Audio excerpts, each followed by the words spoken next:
नमस्कार, मैं हूं प्रतिभा चंद्रन और खबरों की खबर इस श्रृंखला में आज हम बात कर रहे हैं मराठा आरक्षण की। मराठा आरक्षण का मुद्दा पिछले कुछ सालों से महाराष्ट्र की राजनीति पर पूरी तरह से छाया हुआ है और इस विषय पर चर्चा करने के लिए मेरे साथ हमारे स्टूडियो से है वरिष्ठ पत्रकार देवीदास जी देशपांडे। देवीदास जी, आपका स्वागत है। और मुंबई से हमारे साथ जुड़े हैं वरिष्ठ पत्रकार, यूएनआई में कई साल काम कर चुके और जिनकी महाराष्ट्र की राजनीति पर अच्छी खासी पकड़ है, वो जयंत माइनकर जी। जयंत जी, आपका भी बहुत बहुत स्वागत है। तो बात हम कर रहे हैं मराठा आरक्षण की। आप सभी जानते हैं कि मराठा आरक्षण का मुद्दा पिछले कुछ सालों में महाराष्ट्र की राजनीति पर पूरी तरह से छाया हुआ है और इस मुद्दे ने मानो पूरी जो राजनीति है उस पर एक तरह से असर कर दिया है। मनोज जरांगे पाटिल जो पिछले कुछ महीनों से अनशन पर थे, उन्होंने अपना कल अनशन जो है वो भले ही खत्म कर दिया हो, लेकिन उसके बाद उनके ऊपर हो रहे आरोप और वो जिन पर आरोप कर रहे हैं राजनीतिक, ये सारी बातें अभी भी चल रही है। जयंत जी, मैं पहला आपसे ये सवाल पूछना चाहती हूं कि मराठा आरक्षण पर पिछले कुछ महीनों से जिस तरह से राजनीति चल रही है, उसके बारे में आपकी क्या राय है? जी जैन जी।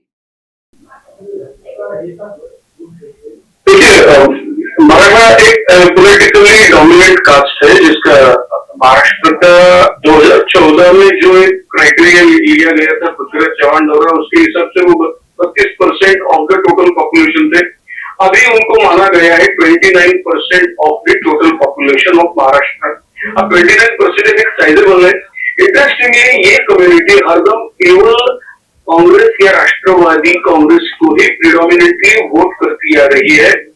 इनके हरदम 100-150 से ज्यादा इस कम्युनिटी से हरदम 150 से ज्यादा एमएलए रहे हैं, 24-25 एमपी रहे हैं, अभी तक 13 मुख्यमंत्री इन्हीं के रहे हैं। और फिर भी चूंकि ज्यादा पॉपुलेशन है, इसके हिसाब से वो कहते हैं कि इतना होने के बावजूद हम बैकवर्ड है। अब ये इधर से पृथ्वीराज चौहान ने पहली बार 2014 में उनको 16% दिया, फिर 13% हुआ और अभी 10% हुआ। 16 और 13 दोनों percentage of the reservation supreme court में टिक नहीं पाए, इसीलिए क्योंकि जो मैंने अभी आपके सामने एक ब्यौरा रखा कि कितने एमएलए, कितने एमपीज और कितने महाराष्ट्र के चीफ मिनिस्टर किसी कम्युनिटी के रहते हैं, एक शुगर लॉबी रहे या कोई भी कोऑपरेटिव सेक्टर रहे, जहां हर जगह एक मराठा कम्युनिटी पावरफुल है। तो ऐसे हिसाब से सुप्रीम कोर्ट ये मानने के लिए तैयार नहीं था कि ये कम्युनिटी एक बैकवर्ड है, ये मानने के लिए ही तैयार नहीं। अब सवाल ये है कि ऑलरेडी आप 29% अगर ऑफ द टोटल पॉपुलेशन है और 10% रिजर्वेशन दे रहे, पहली बात तो देंगे कहां से, क्योंकि आप ऑलरेडी 50% का जो क्राइटेरिया वहां से आगे निकल चुके हैं, यानी आप 52 है, 52 से आपको 62% तक जाना पड़ेगा। और फिर यहाँ कौन सा इकोनॉमिक क्राइटेरिया मिलता है, ये रूल है। और किस हिसाब से आपको मिलना चाहिए 14.5%, 10%। एक प्रकार से चीटिंग नहीं है कि ये गवर्नमेंट द्वारा तो ऐसा लगता है कि ये एक प्रकार से जस्ट हम आपको दे रहे, ऐसा दावा करना, लेकिन प्रिसाइजली नहीं देना। तो ये ऐसे कई मुद्दे हैं और मुझे नहीं लगता कि आज भी ये कोर्ट में दिया हुआ रिजर्वेशन टिक पाएगा, क्योंकि जिन मुद्दों के ऊपर पहले का 16 और 13% खारिज किया गया, आज भी उसी मुद्दे के ऊपर सुप्रीम कोर्ट से खारिज हो जाएगा। लेकिन इसका पॉलिटिकल बेनिफिट जरूर बीजेपी और उनके साथ जो भी अलायंस उनको मिलेगा, वो ये दावा कर सकेंगे आने वाले लोकसभा विधानसभा इलेक्शन में कि देखिए हमने तो आपको दिया, वोट ने नहीं दी। एक प्रकार से हमने तो हमारा काम कर दिया है, लेकिन कोर्ट ने नहीं दिया। ऐसा कहकर जितना पॉलिटिकल बेनिफिट मिलना चाहिए उतना वो लेने की कोशिश करें। के पास जाना चाहूंगी देवीदास जी। एक है बात तकनीकी कि आरक्षण टिकेगा नहीं टिकेगा, इस बार 10% दिया गया है। जयंत जी एक तरह से कह रहे हैं कि ये भी शायद कोर्ट में ना टिक पाए, लेकिन इसको लेकर जिस तरह से राजनीति चल रही है उस पर आप क्या कहना चाहेंगे? अम, ये जो मुद्दा है, ये राजनीति में तो इस वक्त का सबसे गर्मा-गर्म मुद्दा है, इस बारे में कोई संदेह नहीं है। लेकिन इसके साथ-साथ एक और बात ये भी है कि यह मुद्दा केवल राजनीतिक नहीं है, अब सामाजिक मुद्दा भी बन गया है। जगह-जगह चूँकि क्या हो रहा है कि मनोज जरांगे पाटिल जो है आंदोलनकारी, उनकी पहले से यह मांग रही है कि हमें जो आरक्षण चाहिए वो अलग नहीं चाहिए, ओबीसी बल्कि के ओबीसी कोटा से हम्म चाहिए। अभी भी जो सरकार ने जो आरक्षण दिया है वो अलग से प्रस्ताव पारित करके 10% का दिया है, हम्म लेकिन वो अलग दिया है, वो अभी भी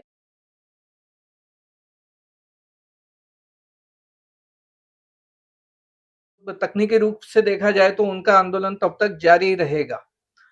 अभी सवाल यह है कि इस पे राजनीति कैसे हो रही है, तो इसमें अभी महाराष्ट्र के वैसे तो राजनीतिक अवस्था बहुत विचित्र है, क्योंकि यहाँ पे विपक्ष नाम की कोई इकाई अभी नहीं ही रही है। हम्म तो सवाल ये हो गया कि फिर अगर सत्ताधारी सभी पक्षों सभी दलों के एक एक धड़ा अभी सरकार में शामिल जी है, बिल्कुल तो सरकार अगर ये आरक्षण दे रही है तो उसके विरोध में कौन उतरेगा। हम्म इसी बात को लेके जो मराठा समुदाय में है, मराठा समाज में है, वो जो चर्निंग हो रहा है, एक तरह से उबलाव आया है, हम हम्म देख रहे हैं।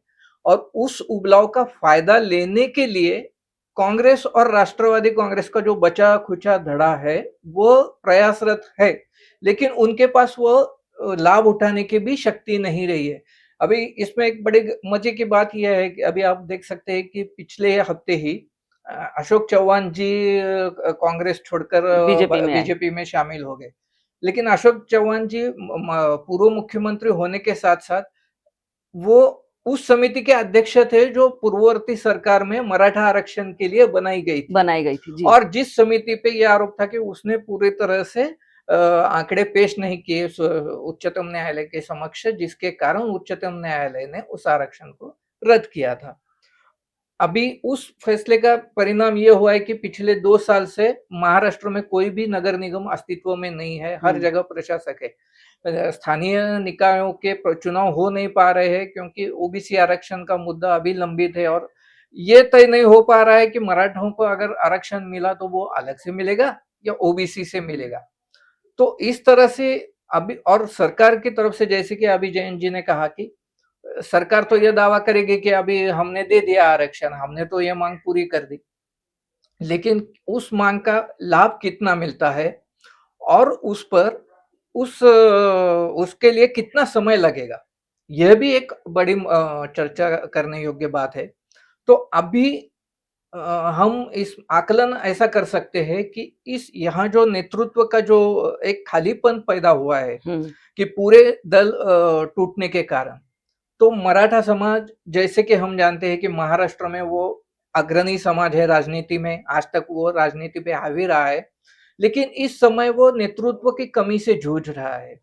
इतने दिन शरद पवार की ओर मराठा समुदाय देख रहा था नेतृत्व के लिए, लेकिन अभी उनसे भी समुदाय का मोहभंग हुआ है, यह बात भी अभी सामने आई है। दूसरी ओर अजित पवार बीजेपी के साथ शामिल हो गए हैं।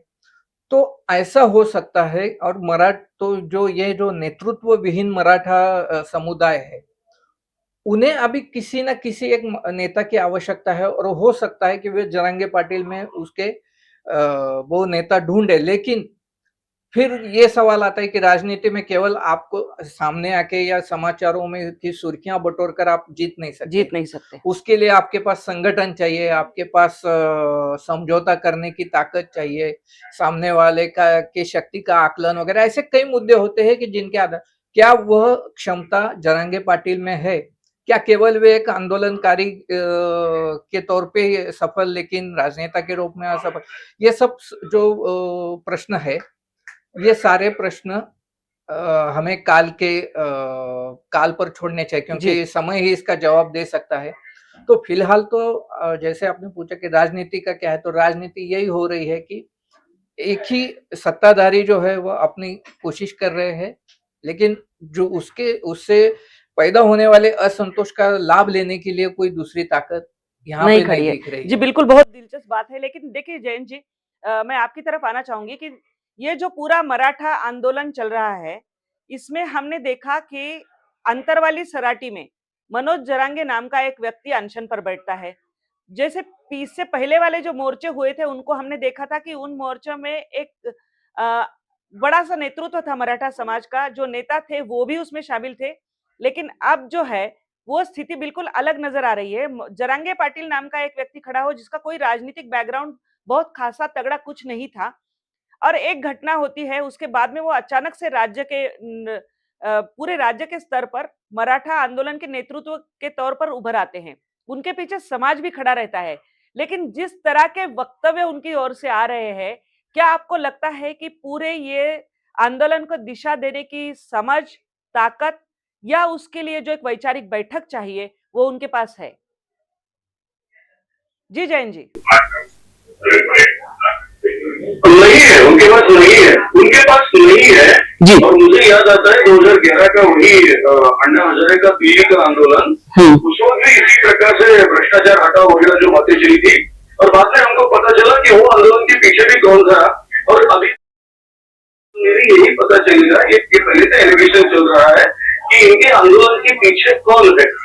इसके ऊपर ये सवाल बीजेपी के ऊपर भी उठे हैं, सवाल शरद पवार के ऊपर भी आए हैं, एक साथ दोनों नेताओं के ऊपर कि क्या आप जरांगे पाटिल के पीछे है, इस प्रकार से आए और ये रियलिटी है कि महाराष्ट्र जैसे एक प्रोग्रेसिव स्टेट में जरांगे पाटिल जैसे एक जो वेरी लो लेवल के यानी जो इनकी फाइनेंशियल कैपेसिटी इतनी है कि ये सब इतना खर्चा अपने रिलीज के लिए कर पाएंगे, तो इनके पीछे कौन है इसके ऊपर कई डाउट्स है। It's definitely a political issue.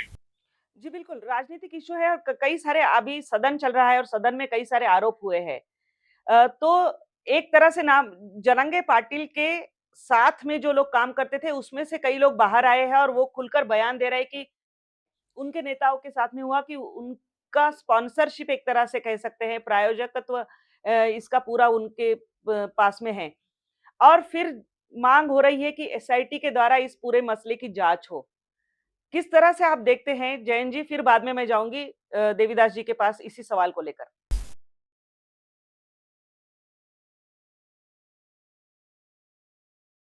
Factory के पूरी जगह से दूसरी जगह जाने के लिए पैसा लगता है, तो नेचुरली इतना बड़ा मोर्चा निकलने के लिए कितना पैसा लगेगा, उनको कितना फूड वाटर सब सप्लाई करना, इसके लिए पैसा लगेगा। नेचुरली ये जो सवाल है कि कैसे क्या ये जरांगे पार्टी के पास इतना सब फाइनेंस आ गया, ये तो सवाल रहेगा।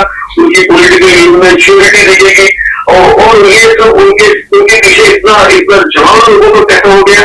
साथ ही में कभी कभी उनके रिलेशन मुख्यमंत्री एकनाथ शिंदे और देवेंद्र फडणवीस इन दोनों के साथ बहुत अच्छे बन जाते हैं और फिर एकदम खराब हो जाते हैं, यहाँ तक कि वो बोलते हैं कि हो सकता है कि मेरे ऊपर पॉइजनिंग हो जाएगा। ये क्या है? तो इनके पीछे कौन है? अब आपके सर्टी हो क्या होगा, पॉइजन हो, इसमें से कुछ भी बाहर नहीं निकलेगा, तो इतना ही बाहर निकलेगा जिसका हर एक ग्रुप चाहता है, पर्टिकुलरली जिन्होंने मराठा रिजर्वेशन दिया है वो चाहते हैं कि ये करने के बाद हमको आने वाले चुनाव में इसका बेनिफिट मिले।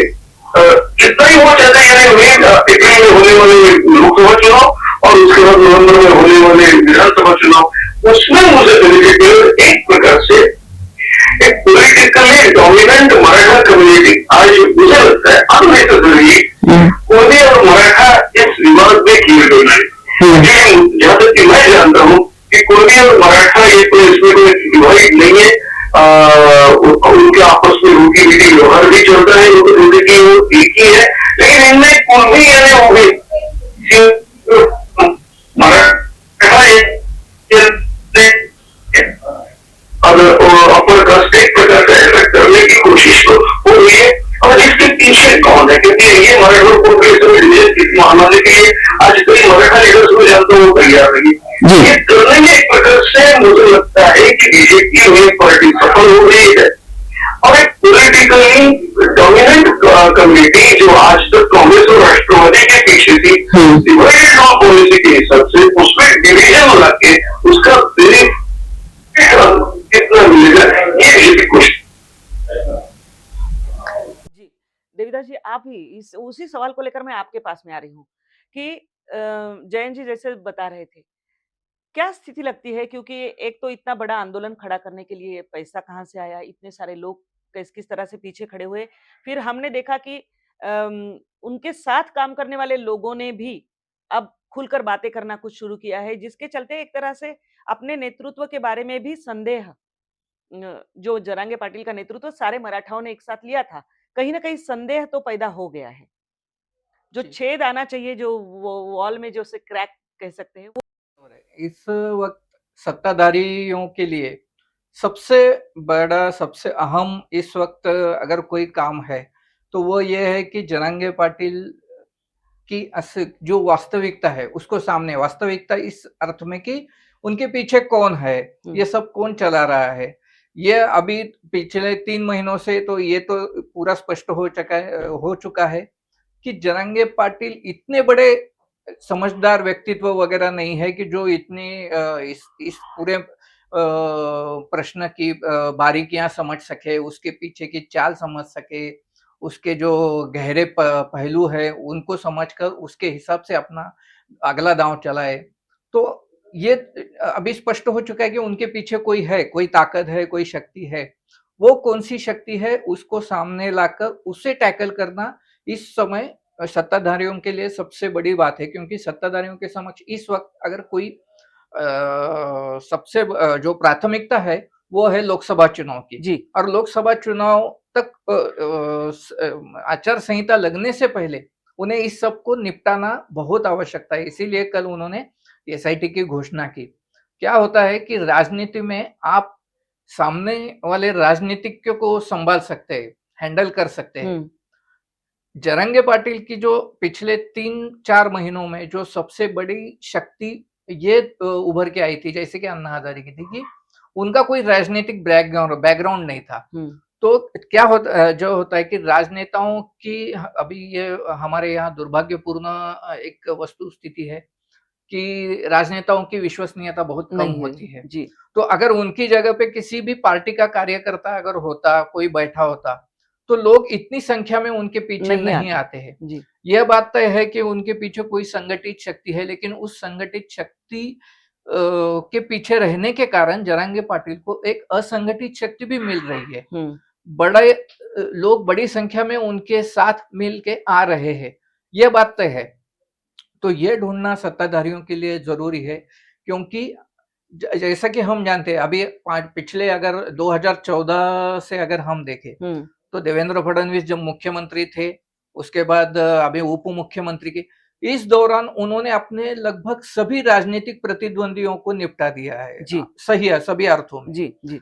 तो उनको उन्होंने निष्क्रिय कर दिया है, निष्प्रभ कर दिया है, किसी को अपने साथ मिला के, किसी को पूरी तरह हरा के वगैरह पराजित करके। ये जो चुनौती है वो बड़ी कठिन है, क्योंकि यहाँ पे कोई राजनीति दल नहीं है, और इसलिए उनको उसी तरह से सुलझाना, उनको उसी तरह से उनका समाधान करना, ये सत्ताधारियों के लिए, फडणवीस के लिए भी और शिंदे के लिए भी, एकनाथ शिंदे जी के लिए भी, उनके लिए भी ये बहुत आवश्यक है। और इसीलिए अभी जो राजनीति घूम रही है वो उस एक पहलू पे घूम रही कि आखिर जरांगे पाटिल के पीछे है कौन? आखिर जरांगे पाटिल के पीछे है कौन?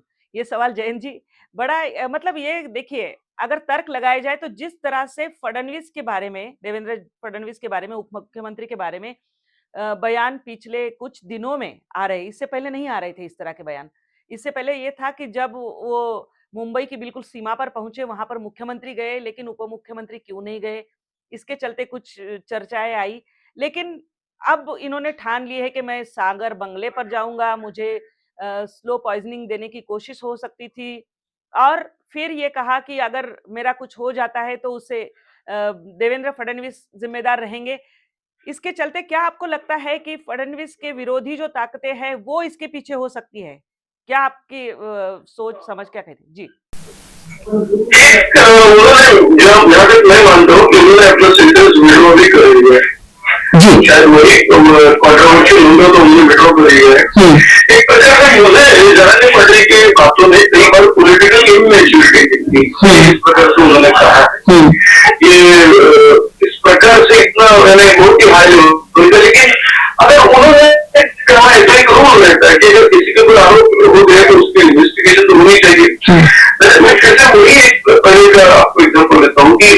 इन्हीं जगह पार्टी को देवेंद्र फडणवीस और एकनाथ शिंदे दोनों मुख्यमंत्री उन्होंने एक प्रकार से ऐसा ट्रीट किया था कि अजित केवल नहीं करेंगे, लेकिन अभी एकदम क्या बदल आ गए कि आज अभी वो उनको बोल रहे कि हम ये जो हमारे खून भी कर सकते हैं, मेरा पॉइजन की केस में किए गए। तो ये सब इन्वेस्टिगेशन का रेगुलेटरी होना चाहिए। और यही दोनों के ऊपर दोनों के ऊपर बार बार नाम आ रहा है कि या तो देवेंद्र फडणवीस या शरद पवार इस आंदोलन के पीछे है। इन्वेस्टिगेशन में इसकी जी, इन्वेस्टिगेशन के चलते ये बात सामने आ सकती है। और इन्वेस्टिगेशन में इनकी रियलिटी इन दोनों के पीछे कौन है, दोनों में से पीछे कोई तीसरी कैबिनेट आना चाहिए। मैं आपके पास में आऊंगी कि आमतौर पर ये देखा जाता है कि कोई आंदोलन शुरू होता है, जो बात आपने बिल्कुल सही कही कि अन्ना हजारे का जो आंदोलन था, तो हर आंदोलन को एक ऐसा चेहरा जरूरी होता है जिसके ऊपर कोई शक के घेरे में ना हो। वो चेहरा राजनेता का हो तो शायद ही उस पर कोई भरोसा करेगा। ये दुर्भाग्यवश स्थिति है। और इसके चलते जब अन्ना हजारे का आंदोलन हुआ तो अन्ना हजारे चेहरा थे उस आंदोलन के। वैसे जरांगे पाटिल, उनकी सादगी और वो फिर जिस तरह से अपने घर पे परिवार में नहीं गए, लोगों को ये बातें बड़ी पसंद आती है, अच्छी लगती है कि कोई परिवार होते हुए भी त्याग की भावना, वो जो एक होता है समाज मानस, उस पर उसने ये किया। लेकिन जिस तरह से अब उन्हीं के पुराने साथी बाहर आकर बोल रहे हैं, सत्ताधारी शब्द प्रयुक्त नहीं करूंगा, मैं ये कहूंगा कि तंत्र की एक प्रक्रिया होती है जी, जो हमारे शासन तंत्र होता है, जो नौकरशाही वगैरह, तो उन और जो कोई आंदोलन होता है उसके जो परिणाम मिलते हैं उसका भी एक प्रक्रिया होती है। ऐसा नहीं होता है कि आपको ने जो मांगा वो 100% आपको पहले इसमें मिल गया, ऐसा कभी भी नहीं होता है। तो जरांगे पाटिल के जो पहली मांग थी कि आरक्षण मिलना चाहिए, वो तो पूरी हो चुकी है। 10% आरक्षण आपको दे दिया गया है। अभी उसका काम है कि आपको न्यायालय में उसे सिर्फ साबित करना है। यहाँ पर मैं देवेंद्र फडणवीस जी को कि उन्होंने पिछली बार जब दिया था वो न्यायालय में टिका था, वो हाईकोर्ट तक टिका था, बिल्कुल। बाद में उद्धव जी की सरकार आई और वो सुप्रीम कोर्ट में जो हुआ उसका जो हुआ, जिसका मैंने अभी जिक्र किया था कि वो डेटा नहीं देने के कारण नहीं है। तो वो इतिहास होने के कारण कहीं ना कहीं ये तो तय है कि ये हो सकता है कि ये आरक्षण भी पूरी तरह से कोर्ट की दहलीज पे टिक जाएगा। तो मराठा समुदाय में जो वर्ग है जिसको अभी अगर मान लो कि अगले महीने से इस आदेश पर कार्यान्वयन हो जाता है, तो जो युवा लोग हैं कि जिनको तुरंत उसका फायदा मिल सकता है, वो क्या कहेंगे कि हमको तो ये 10% चलेगा, हमको ओबीसी में से मिले या कैसे भी मिले, हमें नौकरी और एजुकेशन दोनों मिल रहे हैं। दूसरी बात यह है कि एक इसमें जो जैसा कि हम अंग्रेजी में कहते हैं the devil lies in details जी, ओबीसी और मराठों को मिलाकर पूरी संख्या होती है 52%, और 52% में आपको मिल रहा है 18%। तो इतने लोगों में 52% में 18% का आरक्षण आपको चाहिए, या फिर आपकी जो 26% में 10% मिल रहा है, कौन सी संख्या ज्यादा होती है? यह गणित समुदाय के लोगों तक पहुंचाने में कहीं ना कहीं तंत्र सफल हो गया है। तो उस कारण भी ये हो सकता है कि समुदाय जो मिलकर हमको जो मिला है वो काफी है, वो पर्याप्त है, और इसलिए अभी इस वक्त तो हमें पीछे हटने में कोई गुरेज नहीं है, हमें कोई मतलब आपत्ति नहीं होनी चाहिए, ये मानने वाला एक बड़ा वर्ग है। और इस कारण भी जरांगे पाटिल से पीछा छोड़कर लोग इस आरक्षण को लेने के लिए तैयार हो जाएंगे, और इसलिए इस आंदोलनकारियों के भी दो धड़े बिल्कुल बन सकते। और वैसे भी हम देखा जाए दूसरी तरफ से आप सोच के देखिए, जरांगे पाटिल ने पूरे महाराष्ट्र का दौरा किया, तो इस दौरान जगह जगह उनके साथ हजारों लोग थे, जगह जगह उनके लिए भोजन वगैरह का प्रबंध किया गया। कई शहर ऐसे हैं कि जहाँ पे उन पे जेसीबी से फूल बरसाए गए। जी बिल्कुल, ये तो कोई आम वर्ग के मराठों के लिए बूते की बात नहीं है। तो इसके पीछे भी कोई तो एक ऐसा वर्ग था जो मराठा है जिसे आरक्षण चाहिए लेकिन जो है सधन वर्ग में है, तो उसको भी इस आरक्षण से फायदा हो सकता है। उसको इससे कोई लेना देना है कि मुझे ओबीसी चाहिए या उसको, वो बहुत बड़ा वर्ग जरांगे पाटिल के पीछे का एक ऐसा भी है कि अरे ये मराठों के लिए लड़ रहा है, सारे लोग उसके पीछे जा रहे हैं, तो हमें मराठा होने के नाते उसके साथ दिखना चाहिए, ये मानने वाला बहुत बड़ा वर्ग है मराठों में। वो अभी उनसे किनारा कर सकता है इस सबके, इस पूरी पृष्ठभूमि के चलते। और इस कारण ये बराबर है, आपने बराबर कहा कि इसमें दो धड़े हो सकते हैं। बिल्कुल। और देखिए जैन जी, मैं आपके पास में आना चाहूंगी कि वजह ये है, देखिए कि ये जो पूरा आंदोलन है ये अब जिस मुकाम पर आकर ठहरा है, जो आंदोलन की पूरी दिशा को संभाल रहे थे, दिशा दे रहे थे, उनके ऊपर शक के सवाल पैदा हो गए हैं। अब ऐसी स्थिति में एक नेतृत्व की कमी उस आंदोलन के लिए आ सकती है। आपको क्या लगता है कि कौन इस कमी को पूरा कर सकता है?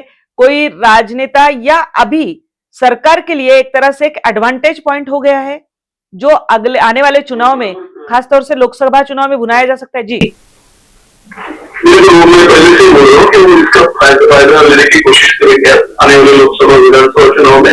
और डिवाइडेड हुआ जो पॉलिसी हम बोलते हैं, एक प्रकार से पूर्वी और मराठा, या तो हम 10% दिए, टुकड़ा दिए, जो भी कुछ दिया उसको एक्सेप्ट करो और मान जाओ, उसका मानने वाला एक ग्रुप आएगा और जिसके भरोसे पे एक पावरफुल मराठा कम्युनिटी में एक डिवीजन हो जाएगा और इसमें भी एडवांटेज फॉर रूलिंग पार्टी।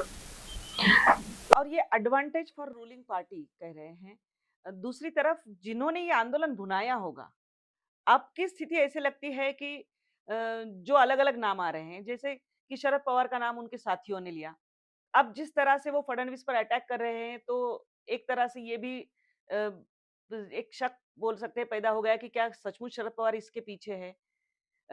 फिर राजेश टोपे जी का नाम आया, और कुछ जो आरोप है वो सीधे सदन में हुए हैं, विधान भवन में हुए हैं।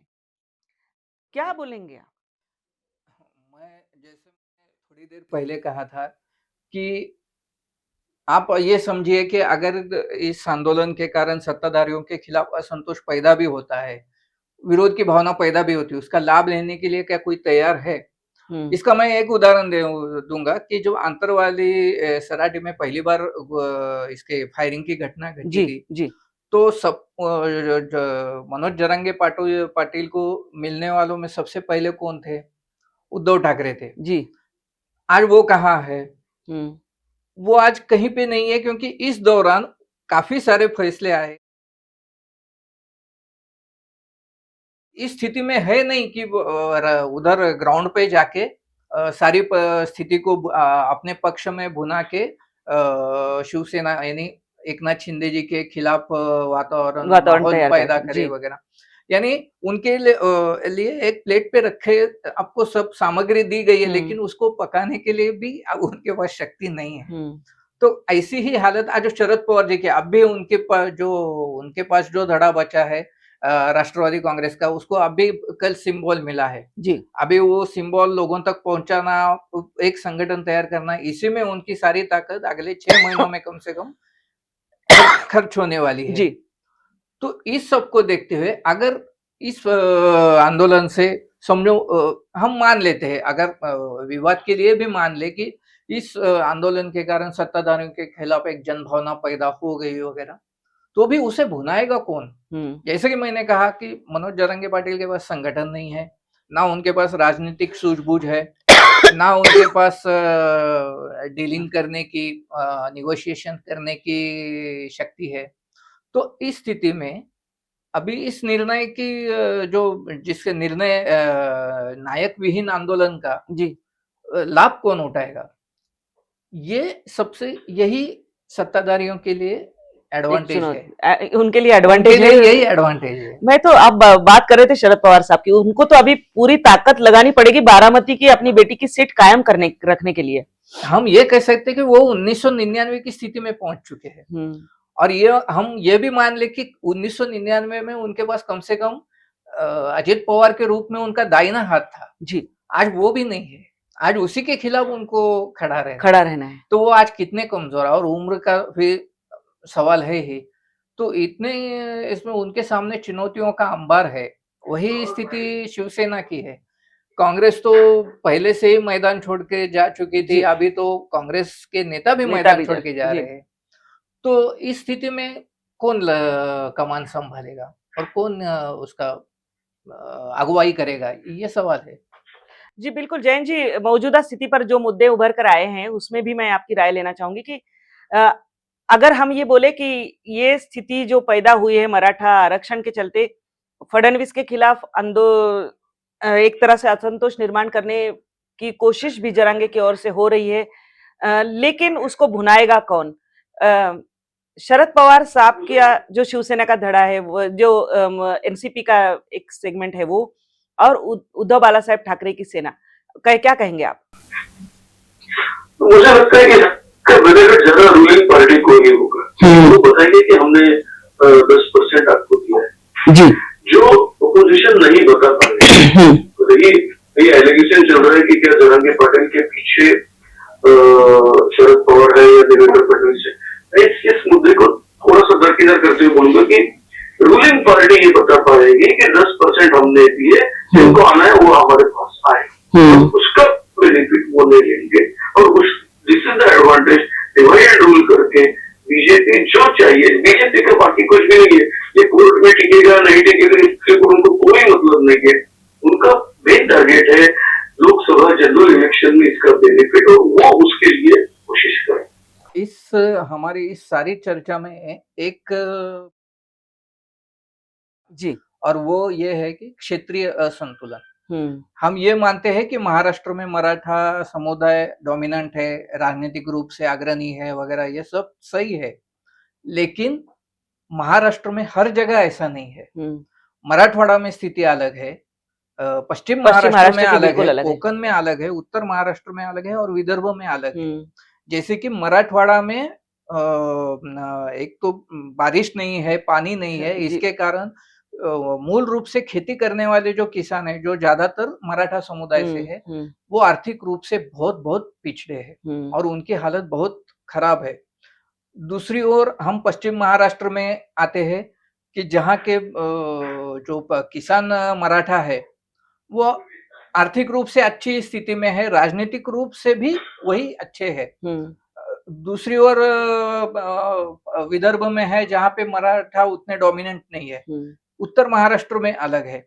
तो इस सारी स्थिति को अभी हम देखेंगे कि जरांगे पाटिल के पीछे जो लोग हैं, अभी इतने दिन तो जैसे कि मैंने कहा कि उन मराठों के लिए कोई लड़ रहा है तो उसके साथ दिखने के लिए एक तकाजा था, वक्त का तकाजा मानते हुए कुछ लोग उधर चले गए। लेकिन अभी इस मांग के पूरी होने के बाद, यानी 10% मिलने के बाद, जो पश्चिम महाराष्ट्र के मराठा है उनके लिए तो उनके लिए पर्याप्त सुविधाएं मिल गई है, जो उन्हें चाहिए था। विदर्भ को भी मिल जाएगी।